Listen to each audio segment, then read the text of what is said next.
저는 냉전이라는 키워드를 가지고 이 1950년대 한국 미술을 읽어보고자 합니다. 그 냉전을 이제 한반도에서 냉전이 추동이 됐던 이제 주요한 외적 조건 중에 하나가 바로 이제 미국의 문화선전 활동이었고, 그리고 당시에 그 양 진영에서 서로에게 이제 그 어떤 프레임을 이제 짜 맞추려고 하는 그런 이제 다양한 그 시도들이 전개가 됐었는데, 자유진영에서는 자신들의 체제의 어떤 우월성으로 내세웠던 중요한 키워드 중에 하나가 바로 이제 자유라는 그런 개념이었고, 바로 이제 공산진영의 경우에는 자신 체제의 어떤 이제 긍정적인 요소 혹은 우월성의 그 키워드로서 평화, 이것을 또 내세웁니다. 네, 오늘 제가 살펴볼 것은 바로 이제 그 한반도, 특히 이제 남쪽에서 이 미국의 문화선전 활동, 이것과 한국 미술의 전개, 이것의 이제 상관관계를 한번 좀 검토해 볼 수 있는 몇 가지 좀 자료를 좀 들여다보고자 합니다. 그 읽는 방식으로 진행을 하도록 하겠습니다. 냉전이라는 용어는 1945년 작가인 조지 오웰이 한 에세이에서 구체적인 대결이 아닌 히로시마 이후 세계에 언급하며 처음 사용되었습니다. 미국에서는 1947년 루스벨트 대통령의 경제 고문이던 기업가 버나드 버룩이 소련에 대해 언급을 하며 처음 사용하였고, 칼럼니스트인 월터 린만이 널리 유포한 것으로 알려집니다. 한국에서는 1948년부터 국제정세에 신문 기사에 냉전이라는 용어가 자주 등장하기 시작하는데, 실제로 1948년 베를린 위기로 심화된 냉전은 중국의 공산화와 한국 전쟁의 발발을 계기로 유럽을 넘어 전 세계로 확산됩니다. 특히 미소 양 진영은 전 세계를 무대로 자기 진영의 우월성을 선전하고 자신들의 정치적, 경제적, 문화적 이해관계를 관철시키기 위해 다양한 원조 활동과 문화 교류 프로그램을 전개하였습니다. 이 과정에서 한국은 해방 이후 유례없이 빈번한 국제미술 교류에 노출되었습니다. 미술계에서 이러한 국제교류의 초기 사례로 1953년 3월 런던 테이트 갤러리에서 개최된 무명의 정치수라는 국제조각 공모전을 들 수 있습니다. 이것이 바로 당시의 그 공모전의 카탈로그입니다. 한국이 이 공모전에 참가하게 된 것은 영국 현대미술연구소의 공식 초청 때문인 것으로 알려져 있습니다. 그러나 한국 전쟁의 혼란 속에서 한국의 미술계가 국제 공모전 참가에 신경 쓸 겨를이 없었을 것이라는 점, 그리고 이 공모전이 CIA의 자금 지원으로 기획되었다는 사실로 미루어 한국의 참가에는 주한 미 공보원과 같은 미 정부 기구나 민간 재단의 역할과 협조가 주요했을 것으로 추정됩니다. 이 공모전에 한국 대표로 참가한 김종현이 이후 구상조각에서 벗어나 한국 추상조각의 선구자로 자리매김한다는 점에서 한국 미술계가 품은 현대의 욕망은 내재적 요인만이 아니라 외래적 요인에서 비롯된 바크다 할 수 있겠습니다. 여기 안에 이제 그 수상자 명단들이 보이는데요. 여기서 보게 되면 그 한국의 여기 김종현이 등장하는 걸 볼 수 있습니다. 당시 우리나라 기사에는 당시에 출품됐던 김종현의 작품이고요. 그리고 당시 수상 1등, 그러니까 최우수상을 수상했었던 렉 버틀러라는 영국 조각가의 모습입니다. 당시 우리나라 신문 보도에는 한국 미술 최초의 영예라고 하는 이제 기사가 실립니다. 근데 자세히 들여다보면 여기에 이거는 이제 김신 선생님의 논문에도 나와 있긴 합니다. 우리나라의 김종현이 수상했다는 건 아니고요. 실제로는 이거는 이제 그 우리나라 대표로 참가를 했다라는 의미이지 상을 받았다라는 것은 아니었습니다. 그러니까 상금이 있는 경우에만 이제 장려상까지의 그 수상 그 대상자가 됩니다. 그럼에도 불구하고 우리나라에는 그 수상한 것으로 잘못 알려져 있었고, 그리고 그것을 또 바탕으로 해서 김종현 선생이 한국 추상조각에 고도로 또 자리매김을 하게 됩니다. 이 글은 1950년대 한국 미술계에서 현대의 욕망을 주동한 주요한 외부적 조건이었던 냉전 문화가 한국 미술계에 어느 정도 침투하였는지 살펴보고자 하는 시도입니다. 이를 위해 미국이 체제 우월 경쟁의 일환으로 한국에 선보인 미국 미술전을 다룬 동시대 평문에 대한 분석을 토대로 한국 비평가들의 의식 속에 자리 잡은 냉전 문화의 가치를 더듬어 보고자 합니다. 평문의 선정은 모두 그해의 중요한 국제전으로 손꼽혔던 1956년의 전미국대학 미술학생 작품전, 1957년 국제판화전과 미국 현대 8인의 작가전, 그리고 1958년에 미네소타 대학 미술전과 관련해 생산된 텍스트로 한정하였습니다. 정시평론 이외에 김병기의 피카소와의 결별을 별도로 선정했습니다. 이 글은 냉전 문화가 한국 미술계에서 현대의 욕망을 주로한 외부적 조건이었다는 전제하에 전개되지만 냉전이 열전으로 번진 한반도에서는 미국의 문화선전이라는 외부의 자극이 없었어도 냉전의 논리를 내면화할 여건이 충분했다는 점에서 이들의 전제에 한계가 있다는 지적이 가능합니다. 김병기 피카소와의 결별은 북한의 실상을 체험한 미술인의 내면화된 반공의식을 잘 보여주는 사례입니다. 그러나 체험적 반공주의자들이 의식했든 하지 못했든 그들을 지원하고 활동 무대를 마련해주는 것도 미국의 문화선전 활동의 일부였습니다.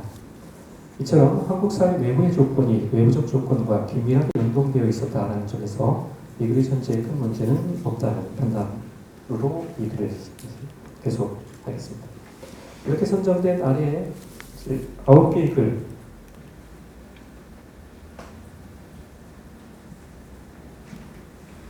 바로 이 9개의 글입니다. 에 대한 해제를 통해 1950년대 비평가들의 의식 속에 잠재한 냉전 문화의 양상을 살펴보도록 하겠습니다.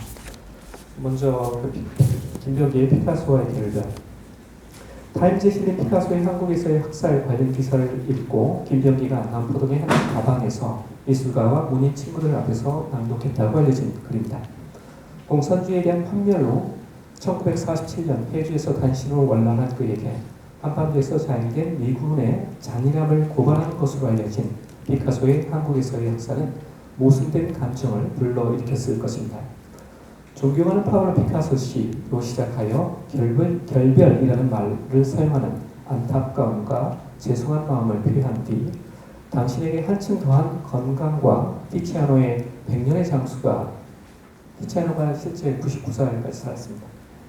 그 장수가 있기를 바라며 글을 맺는 이 글에는 항상 시대의 선두에 서서 전위적 위치를 담당해온 피카소에 대한 존경심이 가득 담겨 있습니다. 그럼에도 불구하고 우리들이 보아온 뜻하지 않은 사실, 즉 공산주의자들의 제약을 본 사람만이 알고 있는 아직 그러한 과도의 시기라면 우리들의 한 의무로서 보아온 사실 그대로를 입증하지 않을 수 없는 것입니다. 당신이 한국을 좀 더 자세히 보았더라면 당신이 알고 있는 그러한 공식으로는 한국의 학살을 그릴 수 없을 것입니다. 라는 지적에서 알 수 있듯 6.25를 직접 경험한 그에게 피카소의 한국 전제에 대한 인식은 매우 안이하고 비상적인 것이었습니다. 피카소에 대한 그의 비판은 한국에서의 학살을 넘어 이게 그 텍스트 첫 장과 마지막 장이고요. 이것이 피카소의 한국에서의 학살이라는 작품입니다. 이 타임즈의 기사에 이 작품이 반미선전의 일환으로 제작됐다라는 그런 보도가 나왔고요. 그래서 이제 이거는 이제 피카소의 전쟁과 평화라고 하는 작품입니다. 그런 두 작품에 대한 상세한 설명을 마련한 뒤, 그러나 문제는 당신의 평화는 대체 어떤 평화를 말하는 것입니까? 어떻게 해서 이 평화는 이루어지는 것입니까? 라고 묻습니다. 그의 비판은 정치적 상황에 한정되지 않고 그림이 이처럼 처음부터 마지막까지 설명할 수 있는 성질의 것입니까? 라는 회화의 본질적 문제로 확장됩니다.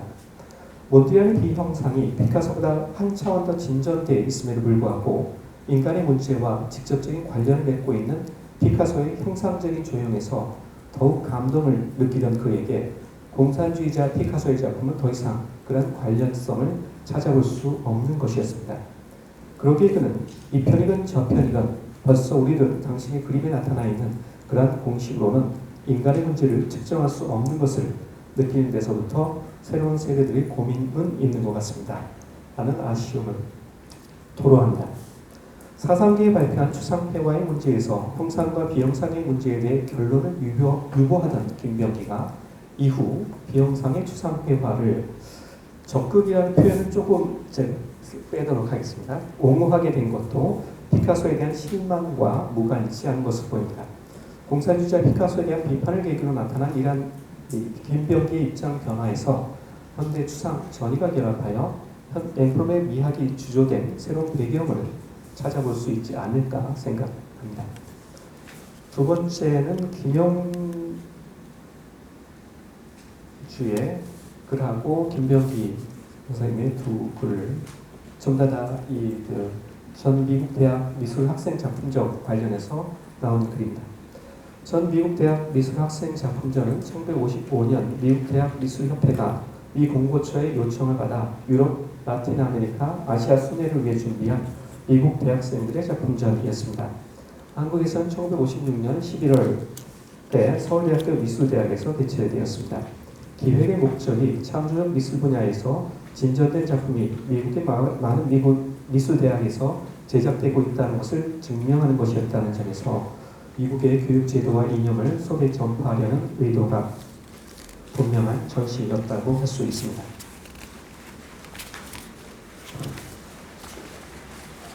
이런 의도를 간파라도 한 듯 김영주는 이 전시의 의의로 미국에 있어서의 최근의 대학 미술 교육의 방향과 내용을 엿볼 수 있는 동시에 현대 미국의 미술 사조를 어느 정도 짐작할 수 있는 점을 제시합니다.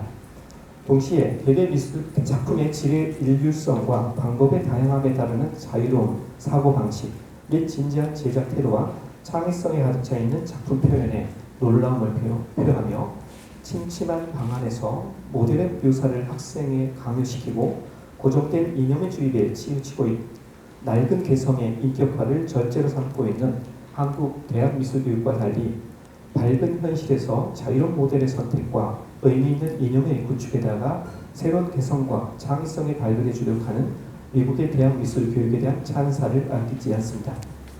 미국 대학 미술 교육에 대한 이러한 찬사는 우리나라에 있어서의 대학 미술 교육은 학생들의 생명과 감성의 관계를 소홀히 취급하고 있지 않은가, 인간의 확대를 누릴 수 있는 새로운 개성의 발굴 작업을 어떻게 시키고 있는가, 그 사고방식의 부조리를 조리로서 그릇되게 반영시키고 있지 않은가라는 의문으로 이어지는데, 이 모든 의문점의 기착점이 결국 예술의 자유와 환경에 있다고 결론 짓습니다.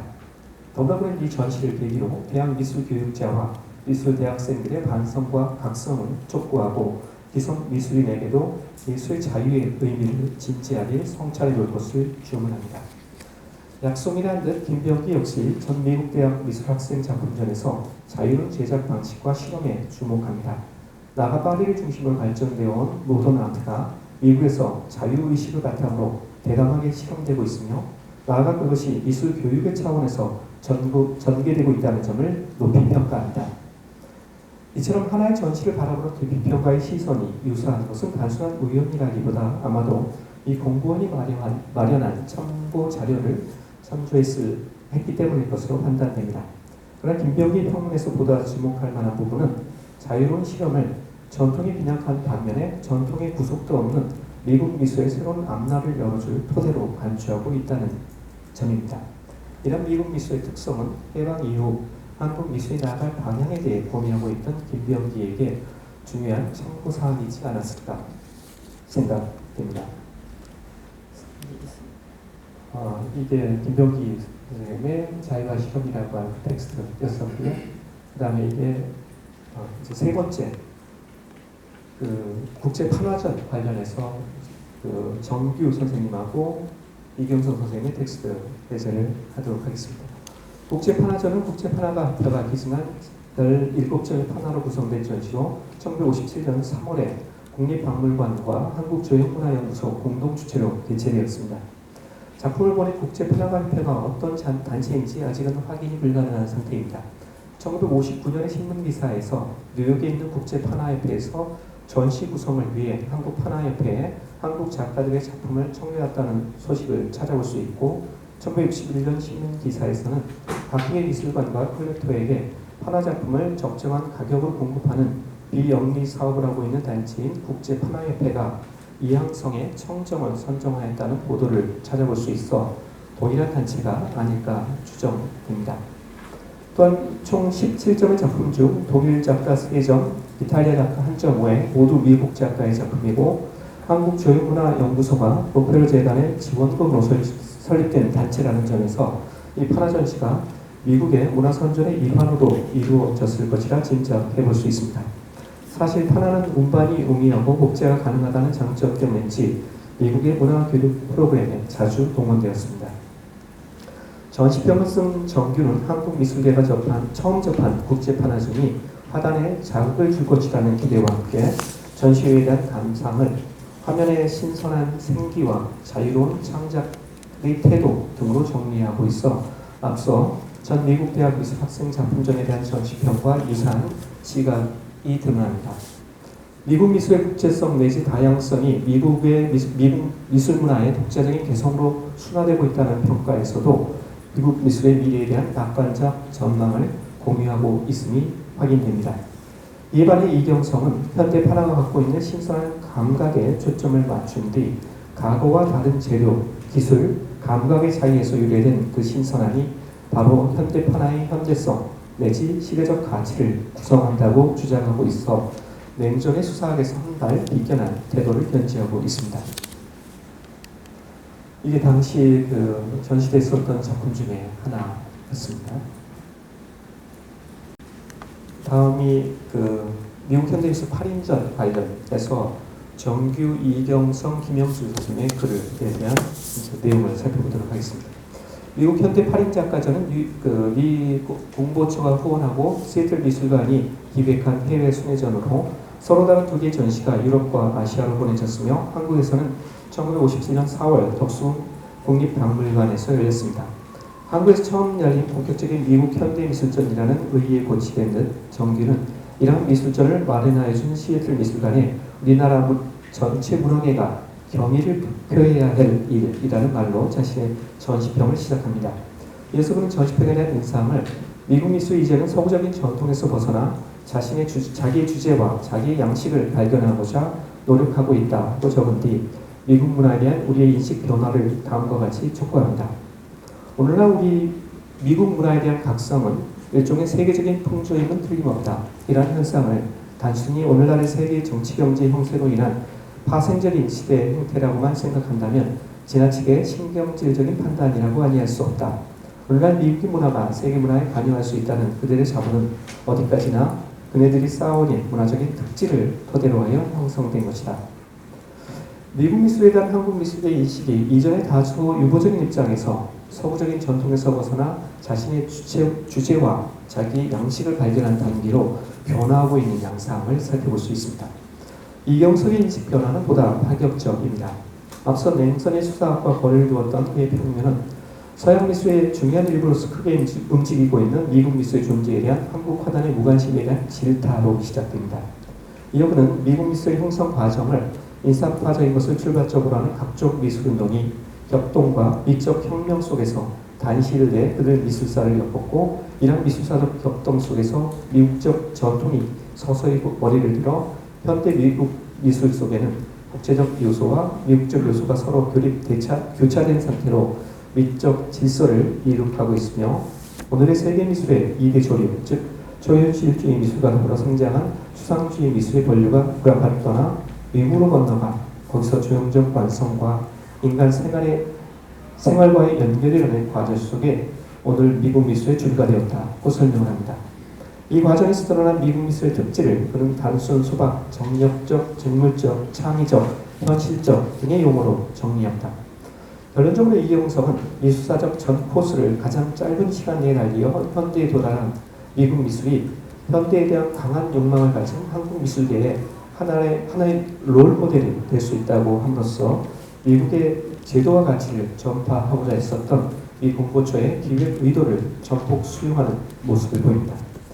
이경성의 미국 미술의 형성 과정과 미국 미술의 특질에 대한 설명은 존 바우어가 쓴 현대 미국 미술의 속의 혁명과 전통의 토대를 두고 있는데, 김영주 역시 존 바우어의 저서를 토대로 오늘날의 미국 미술의 주류의 하나인 낭만적 환상파의 중요성을 강조하면서 미술가가 미국적인 환경에 처해 있는 시간과의 관계와 그 환경에 대한 미술가의 감수성의 차이에서 이루어지는 두 가지 요소를 간직하고 있는 이 미국 미술에서 미국적 체질과 보편적 미식을 찾아볼 수 있다고 주장합니다.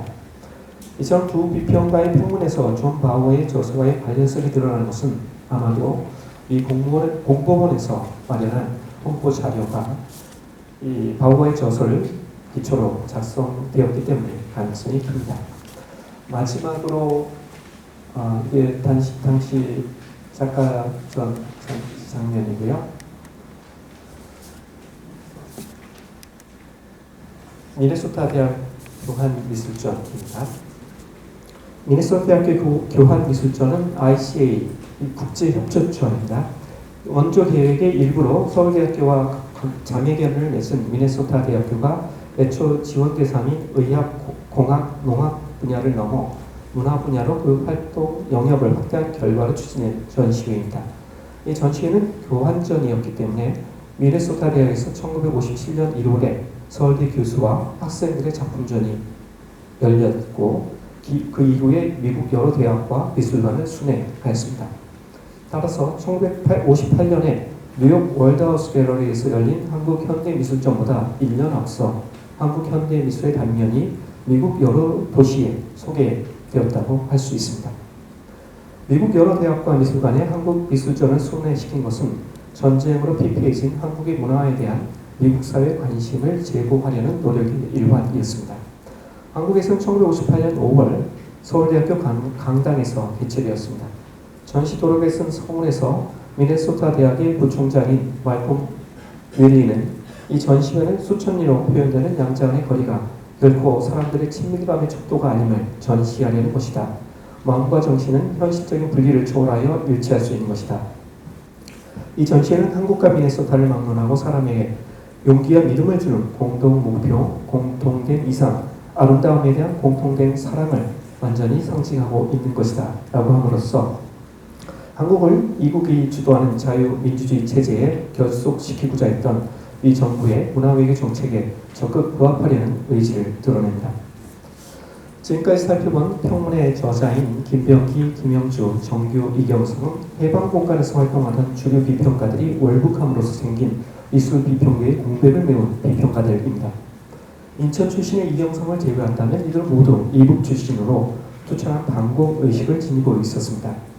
이들의 반공의식은 정규가 1958년 제2회 현대작가 초대미술전에 대한 평에서 해방 직후의 한국 미술계를 회고하면서 수년간 온갖 정치적인 혼란과 더불어 공산 노예들의 반민족적인 행패로 말미암아 모든 문화계는 소요와 원작 속에 반정과 공전을 되풀이하여 했으나 유교 동란 후 우리나라의 현대미술운동은 공산주의 미술 문화와 대결하는 우리의 미술 문화로서의 성격을 뚜렷이 하여 왔다고 정리한 뒤 오늘날에도 북한의 로소아식 공산주의 미술 양식을 생각할 때 예술 창작의 자유로운 비판적 개성의 독립된 위치라는 것이 얼마나 귀한 것이냐 하는 것을 강조하지 않을 수 없다고 한 주장에 극명하게 드러납니다.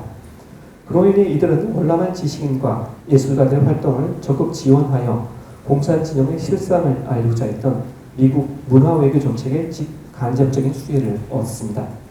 김병기와 김영주가 아시아재단의 지원으로 현대미술 공개 광장을 개최하고 정규가 록펠러 재단의 지원으로 미국 대학에서 수학한 것이 그 사례에 해당됩니다. 이들의 평문에서 점차 미국 미술에 대한 이해가 제고되고 미국의 현대미술이 한국 미술의 현대화 모델로 구상하는 경향이 나타난 것을 이와 무관하다고는 볼 수 없을 것입니다. 남은 과제는 이들의 활동이 한국 미술의 전개 과정에 어느 정도의 굴절을 일으켰을까 하는 의문의 해소일 것입니다. 근데 이러한 의문은 앞으로의 저희 연구팀이 아마 지속적인 과제가 되리라 생각합니다. 발표를 마치도록 하겠습니다.